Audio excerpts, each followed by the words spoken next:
E aí galera, aqui quem fala com vocês é o Lúcio Zu, seu narrador para mais um vídeo de Ordem Paranormal Calamidade, o possível penúltimo episódio. E aí a gente vai falar sobre esses temas, abordar sobre a questão da luta, sobre os personagens especiais da trama, as participações especiais, sobre o que era aquele ataque, o que eles eram, qual o propósito que eles tinham e o que vai acontecer no próximo episódio. Então, vamos lá. Eu me aliviei muito quando eles chegaram na Casa da Ordem, na mansão, e estava tudo bem. Porque eu estava muito com medo de acontecer a mesma cena que a Karina viu, de chegar lá e tá todo mundo morto. Só que dessa vez estava todo mundo bem. Eles chegam lá, conversam um pouco e conhecem os dois novos personagens ali da trama. Logicamente que é uma participação especial, então possivelmente a gente não vai ver eles aparecendo mais pra frente. Ou se for ver aparecer, vai ser daqui a um tempo. Já o próprio Rubens era uma participação especial que hoje em dia se tornou um personagem. E eles são o Dominique, controlado pelo Abelha, e a Yuki, controlada pela Galera. E como eu tinha dito, a Galera ia voltar. Só que eu errei na minha teoria, achando que ela ia voltar como Clarissa e tal. E eu já tinha perdido a esperança dela voltar como Clarissa por causa da minha teoria do episódio passado. Dei uma olhada lá o que eu acho que aconteceu com a Clarissa. Já eu falo mais sobre esses personagens, eu vou ir direto mais pra tudo e depois eu volto pra falar deles, tá? Vamos lá! O sistema de batalha em horda do RPG do Selbit, eu acho que deu uma fracassada. Era um sistema que eu achei muito interessante, tá? Porém, eu acho que deu uma fracassada porque eu acho que ele iria lutar com hordas mesmo, gente. É tipo chegar a primeira horda a atacar. Aí eles atacariam, depois eles repreparariam todas as coisas, né? Trancariam novas portas e tal. Ia começar um segundo da horda. Aí eles iam lá consertar tudo, depois uma terceira horda. Eu acho que era isso. Mas eu acho que ou o Selbit não fez isso porque estava muito longo, ou porque a galera não estava sabendo usar direito. A galera estava meio perdido, meio confuso. Só que era um sistema que parecia diferente daquele sistema horrível de correr que teve naquela sessão que apareceu o Deus da Morte. Esse sistema parecia ser bom. Porém, como sempre, é difícil para os jogadores, principalmente que só jogam o RPG do Selbit como RPG, praticamente, não estou falando 100%, porque se eu não me engano o Hakim joga outro RPG, que não é o do Selbit também, mas eles são difíceis com aprendendo novas mecânicas, eles sempre demoram. Então, teve uma confusão, mas parecia ser um sistema legal. Bom, e aí começa as hordas, o ataque. E os primeiros inimigos que a gente vê é uma caveira totalmente preta, né? Um corpo humano meio preto, coberto de lodo, e uma múmia. Ambos os dois do elemento da morte. Eles começam a tentar partir um pouco para cima, mas são facilmente derrotados. Porém, enquanto isso, o Balu estava lutando contra outros dois desses daí. Na verdade, nem lutou. Os dois pisaram numa bomba, explodiram e eu diria até que foi uma coisa que ou a múmia sobreviveu e a caveira também, e por causa disso eles se fundiram, ou o Selbit só queria mostrar que os bichos faziam fusão. Porque na hora que a bomba explode, a múmia se entrelaça na caveira e forma uma nova criatura, ok? E aí eu não sei se eles não zeraram a vida, ou o Selbit só queria mostrar que eles podiam se fundir, né? E eles começaram também a lutar contra o Balu. Deu um pouquinho de trabalho, eles tinham uma mecânica de cuspir lodo e te deixar fraco, mas o Balu conseguiu derrotá-lo. Em outra sala, tinha um gigante dessa múmia junta com as caveiras. Se eu não me engano, ela tinha 4 cabeças. E eles estavam lutando contra aqueles que eu não vou lembrar o nome, galera. Eu sou horrível com o nome. E aquela galera tem a Obscurité e tem a galera que fala Joe here, que é os caras que falam inglês. Eu só não sei o nome dos caras. Vai ser os caras que falam inglês para mim agora. E eles começaram a lutar ali. E praticamente toda a equipe deles acabou, só sobrou uma pessoa, ao que eu entendi. Junto com esse bando começou a chegar alguns seres que parecem ser o novo Santo Berço. São pessoas com os olhos pretos e com tinta escorrendo deles, né? No caso, lodo escorrendo deles. E eles usam toda uma coisa em adornos dourados. Eles parecem muito egípcios, digamos assim. Eu não lembro, mas em Santo Berço eles já tinham falado sobre a questão das pesquisas que se tornou a Ferreira, da mulher que se tornou a Ferreira, sobre toda essa questão do que ela tinha pesquisado sobre o passado e várias coisas do tipo, que foi o que fez ela eles conseguirem formar o Santo Berço, e digamos que isso seria um Santo Berço do passado, já que eles andam numa linha temporal diferente, um novo Santo Berço nasceu, e se um Santo Berço nasceu, significa então que realmente o Deus da Morte foi morto, e por causa disso, a relíquia não está mais com ele, e ela se expandiu em um novo Santo Berço. Não tenho certeza, mas Anubis seria a pessoa que poderia explicar, pois Anubis estava com um grupo o tempo inteiro ali, com esse grupo de ataque, junto com o Gregor, que é o irmão dela. Quer dizer, todos ali do orfanato são meio que irmãos. Eu não tinha reparado, eu não sei como eu não tinha reparado antes, mas Anubis sempre teve olhos pretos, então era muito mais fácil ter teorizado que ela tinha algo a ver com a morte, algo a ver com esse elemento, e que ela poderia fazer parte de algum tipo de novo Santo Berço ou coisa do tipo, mas eu nunca tinha prestado muito bem atenção nisso. Mas o que importa é que eles lutaram, conseguiram derrotar todas essas criaturas praticamente, e aí chegou a vez deles lutarem contra o Gregor, e simplesmente a Yuki corta o pescoço do Gregor e ele cai. E é explicado que o Gregor ele é muito lento a percepção dele do mundo.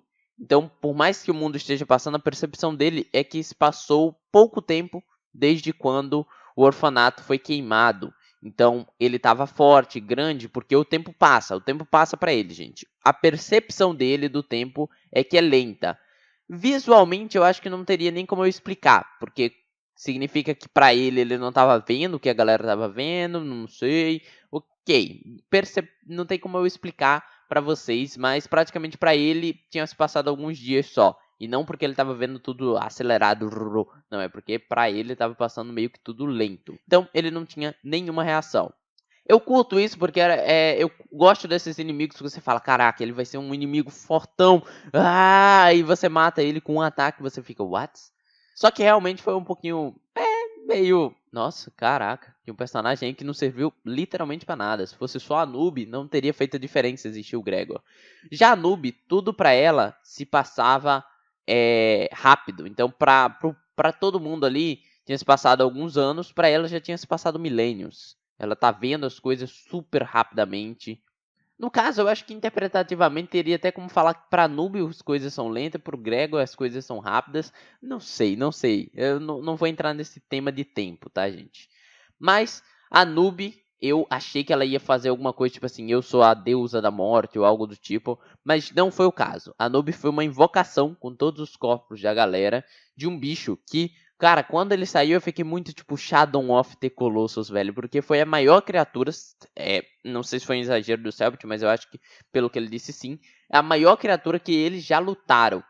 E real, tava faltando criaturas gigantes no RPG do Selbit. E mesmo assim, eu acho que o Carniçal da Esfinge ainda não é a maior criatura que ele poderia ter colocado. Imagina uma criatura gigante do tamanho da mansão, que começasse a lutar e destruir ela, enquanto eles tivessem que, tipo, plantar bomba na mansão que ia, tipo, dar um mínimo dano na criatura. Como, tipo, um tiro na criatura teria que ser uma bomba, ou lançar mísseis, umas coisas do tipo. E a mansão acabar toda destruída, menos o subterrâneo. Também seria uma coisa bem legal. Mas no caso foi um bicho gigante, mas que cabia na sala, né? Que é bem alta, logicamente. Mas que era uma visão meio estranha, pensar a criatura lá dentro, meio que tipo, um espaço bem confinado, velho. E eu até tenho uma coisa contra o Selbit agora, que é o seguinte. Todo mundo fala sobre a questão do Selbit usar muito efeito visual. E galera, eu já aceitei. O Selbit que vai faz um RPG com muito efeito visual. Não tem como você falar, não, mas ele tem que narrar mais, tem que descrever igual. Não, eu já aceitei que esse é uma categoria do Selbit. Agora o Selbit tem seu próprio formato para fazer. E não tem problema ele fazendo seu próprio formato. Não tem problema a galera copiar. Mesmo que eu acho que copiar é uma coisa meio triste. Porque em vez de inovar, a galera só tá reutilizando uma coisa. Mas faltou uma cinemática por Carniçal da Esfinge, gente. Eu tava muito, mas muito querendo ver o bicho saindo. Quando ele falou da poça de lodo, que eu achava que poderia ser, sei lá, o Deus da Morte mesmo ali. E saiu o Carniçal da Esfinge. Eu fiquei, caraca, Selbit, por que tu não pediu uma cinemática disso, só mostrando a cara do bicho saindo, não precisava ser o bicho todo. Mas, ok. E aí eu tenho uma ressalva contra essa Carniçal da Esfinge, porque é o seguinte, galera. Como eu já disse num vídeo que eu ensino para vocês mais ou menos como que o Cellbit narra o RPG dele, eu já falei que o Cellbit ele tem uma escala de poder. Para ele, as criaturas têm que cada vez que ela fica mais, que o tempo passa no RPG, uma sessão a mais do que a sessão passada, toda criatura vai ter que ganhar mais 5 de dano, toda criatura tem que ganhar mais 5 de defesa. Porque, cara, como que um bicho gigante como o Carniçal tinha uma defesa tão alta? Ele tinha, tipo assim, teve uma hora que um cara acertou 29 na criatura. E ele foi bloqueado. Beleza, a criatura bloqueou.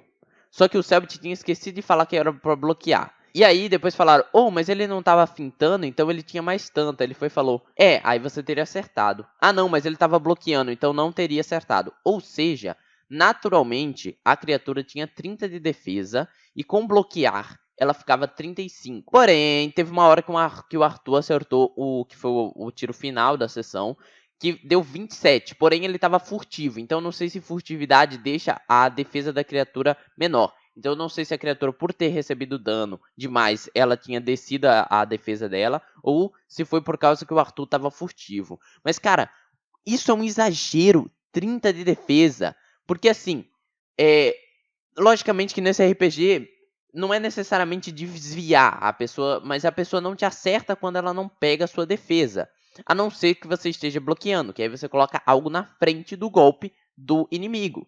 Então, o que ele podia ter feito? Por exemplo, a criatura podia ter, tipo, 10 de bloquear, mas ela ter 25 de defesa, quem sabe? Ou ter 15 de bloquear e ter 20 de defesa, porque quanto maior uma criatura, mais fácil é acertá-la. Então isso ficava um pouco estranho às vezes. Não tinha muito para que subir avassalamente a defesa dela. Subisse mais dano, quem sabe até, mesmo ela já dando muito dano. Então tem uma ressalva aí que eu não curti muito, a questão dessa esfinge ser um ser com habilidades diferentes, mas ao mesmo tempo que subiu o básico, porque eu achei ela muito básica, sabe? Pula, bate, cospe, e é grande. E tem muita defesa. Muito bloquear. Dá mais de um ataque. Muito básico. Muito básico. Mas o design é lindo. Maravilhoso. E ela foi derrotada com um tiro do Arthur. E aí eu tenho uma coisa pra falar, é que, tipo assim, logicamente que não tem como culpar os jogadores por isso, porque eles estão numa sessão, eles têm que se movimentar, e eles aprendem o jogo do jeito que eles querem, tá?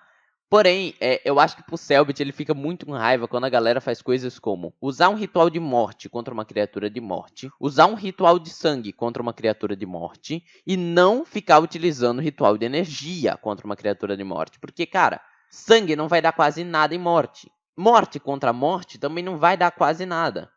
Conhecimento em morte vai dar dano padrão, possivelmente, né? A criatura pode ter defesa contra conhecimento. Mas energia dá mais dano em morte, porque energia ganha de morte, gente. Então, fica um pouco com raiva e fica um pouco triste pro Cellbit, que quer que eu acho que ele quer no mínimo que os jogadores aprendam o básico dos elementos, mas a galera não utiliza isso. Por isso que eu gosto muito da Gabi Catuso jogando, porque ela entende os elementos, ela pesquisa, ela estuda, e isso fica legal para ela utilizar coisas que são fracas contra as criaturas.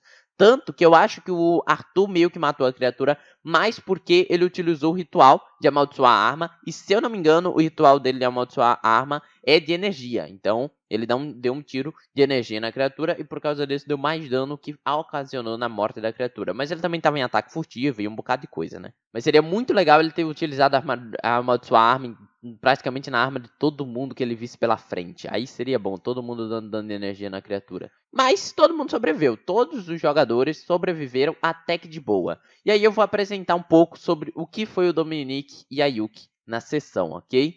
O Abelha, quando eu vi ele sentando, eu fiquei, não vai saber do sistema, porém ele vai trazer humor. E dito e feito, já começa falando ali que tá com apuro osso, o Resolve, que é o revólver dele, ele tem 103 de vida, nossa, a ceifeira que ele tem é muito descolada, e o tempo inteiro ele ficava fazendo brincadeira, o tempo inteiro ele zoava.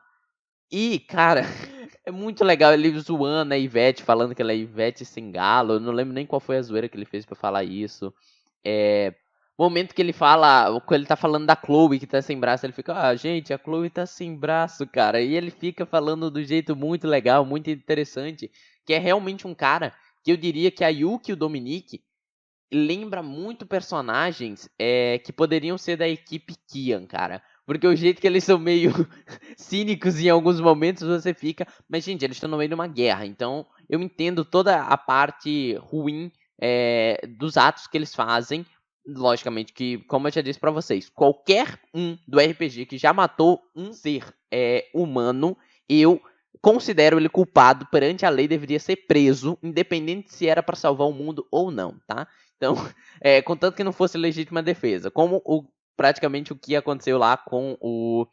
Praticamente o que aconteceu lá com o Rubens dando um tiro num cara que estava desmaiado. Por exemplo, ali, pra mim, classicamente, se é um crime. Independente de se era. Oh, não, mas eles são do mal. Isso não importa. E a Yuki, logicamente, que fez um ato do tipo que foi o seguinte. A Yuki também é um personagem que eu gostei muito. Eu gosto como a galera interpreta. Eu já vi gente falando e no ruim da galera, tanto que eu não olho mais chat da Twitch. Eu não olho mais. Só que eu quero quem diga o contrário, mas a galera é a que mais interpreta. Ele é a que melhor interpreta todos os personagens dela.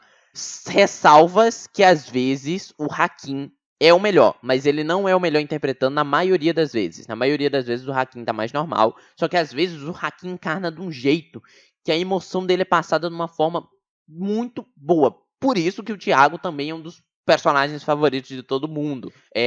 Eu também gosto muito do Joey, mas a galera tá meio que tipo assim, 100% do tempo ela tá interpretando o personagem dela. E a Yuki é muito legal, porque ela tem. Nossa, mas mulher pra ter tipos de rituais diferentes, cara. Ela utilizou uns 4, 5 ritual na mesma sessão. Ritual de morte, ritual de conhecimento. Acho que ela utilizou um de energia, não tenho certeza. Ah, não, ela não colocou ela não usou um de energia, galera. É porque na hora que ela foi amaldiçoar as armas dela, o Selbit perguntou: vai ser de conhecimento? E ela falou sim. Então eu não sei se ela teria a escolha de fazer de qualquer um dos elementos, tá? Mas conhecimento, já que é o nativo dela, ela sempre faz mais rápido, como ação padrão em vez de completa, não precisa gastar item, então pode ser que por isso que ela fez de conhecimento. Mas seria legal ela ter feito de energia, se desse pra fazer. E uma ação questionável dela é que ela matou o Oriel, que é um dos gêmeos da Obscurité. E como falaram, por exemplo, pô, a Obscurité é tudo família, cara. E a Yuki é a Obscurité, matou o Oriel e tal. Foi um ataque meio idiota, porque foi morte contra morte, não deu nada contra a criatura. Porém, galera, assim, eu acho ruim quem. Tipo assim, eu acho ruim que eu falo, tipo assim, o fandom que fica falando mal da Yuki por ter matado o cara, mas que quando qualquer outro jogador faz um ato ruim, não fala nada, passa pano. Então, meio que tipo assim, Yuki fez um erro, fala a verdade aqui, ela fez um erro, mas não foi a primeira a fazer, não. Então, muita gente já fez bosta. E foi um erro. E aí, depois que eles derrotam esse Finge, eles falam falar lá com a Noob. A Noob fala que quer ganhar tempo e o Balu explode a cabeça da Noob. Do bastão da Noob cai um pergaminho que tem um símbolo do Santo Berço. Quem sabe o símbolo do Santo Berço perfeito? Não tenho certeza. E o Arthur sempre tem uma vontade de fazer zilp, mas ele faz e nada acontece, ok? Junto a isso, eles vão ver a caixa que a Obscurité mandou e que foi o que fez a Yuki e o Dominique chegar até a casa. Eles olham a caixa, porém, só o Arthur olhou e ele não falou pra ninguém ainda o que viu, né? No caso, só o Guaxinim olhou. Depois disso, nós temos a emocionante música do Balu, que eu quero muito ouvir elas aí por um bom tempo, porque o Calango tem dessas, cara. O Calango tem dessas de ter umas ideias, de gravar umas coisas pra poder utilizar. E é muito foda. O Balu não, no caso, mas é o Calango. O Calango ele tem umas ideias muito legais pro personagem dele, e eu vejo que ele quer passar uma emoção pros outros também, utilizando o Balu. E eu disse também que sobre a galera interpretar bem, mas eu acho que o Balu também é um dos caras que tá quase 100% como o Balu o tempo inteiro. Só que ele não fala muito, tá, gente? Aí isso peca um pouquinho porque a gente sabe pouco do Balu ao mesmo tempo que sabe muito, mas a gente sabe tudo fragmento. Eu não sei se ele tá escondendo mais coisas. E o Balu fala sobre toda a questão dele de que desistir agora é de respeitar o legado dos que já se foram. E é muito emocionante todas as frases do Calango, tanto quanto o Balu, quanto aquelas frases que ele fazia. De vez em quando, assim, ele metia uma frase para te fazer chorar com o Kaiser.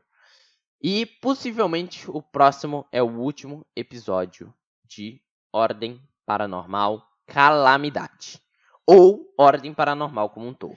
Porque é o seguinte, galera.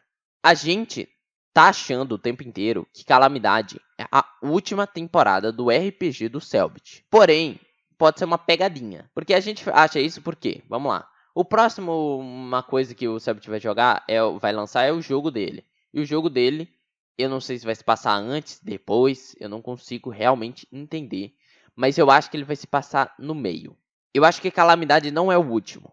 Essa coisa de querer resolver as coisas e tal, de acabar com o paranormal, que a galera tá toda falando, o Kian, eu acho que ele tá mentindo. Eu acho que o Kian deve estar tramando outra coisa. Não sei se ele quer realmente acabar com o paranormal e fazer todo mundo voltar no tempo, ou se isso foi a forma que ele conseguiu fazer para chamar a atenção de pessoas para lutar pela causa dele.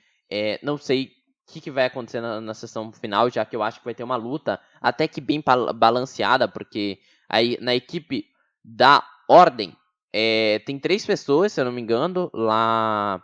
Eu acho, até onde eu me lembro, tem 3 pessoas que ficaram no Coliseu, né? E tem 3 pessoas da equipe Kian, né? Na equipe Kian de jogador são 3 também. Então, eu acho. Eu não lembro de cabeça não, gente. E eu acho que eles vão lutar e vai ser o embate final pela vitória. Para ver quem que vai ganhar, quem que vai terminar sendo vencedor dessa temporada. Porém, é como eu tô vendo aí a galera falando, cara, as relíquias vão aparecer tudo no último episódio, saca? Tipo, o demônio vai chegar lá pra lutar também, junto com a Clarissa. E aí algum grupo vai derrotar o demônio e a Clarissa. E aí vai ter a energia e o elemento do sangue. Aí a máscara tá lá por perto, a máscara vão aparecer e vão derrotar a máscara também. Ou não vai ter luta contra a máscara nem contra o demônio, vai ser uma coisa mais automática de perdeu. Kian vai chegar, vai te pulverizar o outro. A morte, onde que tá? Vai ter alguma coisa sobre a Noob ter feito aquela coisa de suicídio em massa ali da galera, que foi um ataque meio que pra ganhar tempo, mas que também tinha um plano de invocar o Deus da Morte, ou a Relíquia da Morte em si, ou eles já pegaram a Relíquia da Morte. Será que a galera que apareceu nesse episódio da mansão vai aparecer no próximo último episódio, ou não vão aparecer? Eu tô sentindo que não vão aparecer, porque eles gastaram muito tempo na mansão. Como que eles vão chegar a tempo no Coliseu? Não acho possível. Se o último episódio de todo o Calamidade, todo o Ordem, quer dizer, não todo o Calamidade, se for o último episódio do Ordem Paranormal e não vai ter mais RPG do Cellbit, eu acho que tá meio estranho. Tão poucos episódios, saca? Tá meio oculto essa questão. O Cellbit pode ter errado e ele queria ter falado que era o último antes do hiato. Só que ele não falou com essas palavras, não. Ele falou o último da temporada. E por ele ter falado temporada, eu acho que Calamidade não é a última temporada. Senão ele tinha falado o fim de todo o RPG, de todo o Ordem Paranormal. Pode ser no próximo episódio. Mas ele falou temporada. Então eu só acho uma puta sacanagem. Todos os trailers da Calamidade, toda vez que alguém falar da Calamidade, parece ser seu fim, mas não era um fim, ok? Eu acho uma sacanagem. Mas eu não quero que acabe. Por mais que antes eu queria que acabasse em Desconjuração RPG. Só que aí teve o Calamidade. O Calamidade, eu não gosto de Desconjuração, tá, gente? Eu acho o Desconjuração o pior. Só não digo pior do que o primeiro, porque o primeiro tem 3 episódios. Mas Desconjuração eu acho um RPG ruim. Em sua totalidade, ele é mediano. Mas em bons momentos ele é ruim. Já o Calamidade não. Eu acho que o Calamidade é de mediano pra bom o tempo inteiro, praticamente. E eu acho que por toda a forma que a Calamidade foi passando, deu uma aquecida na chama do Ordem Paranormal que tinha diminuído pra mim com o Desconjuração. E o Calamidade subiu essa chama e eu penso que ela pode subir mais. Mas isso também pode ser um problema. A gente pode subir mais e acabar se deparando com a chuva. Então, tem problemas em continuar o RPG, porém eu acho que não tem como ele acabar na próxima sessão. Mesmo que seja 8 horas de RPG, ainda tem muita coisa pra passar, gente. Ainda tem muita coisa pra gente ver. E eu não sei. Eu estou devidamente agitado para próximo sábado. E é isso, galera. Aqui quem falou com vocês foi o Lúcio, o seu narrador. E fui.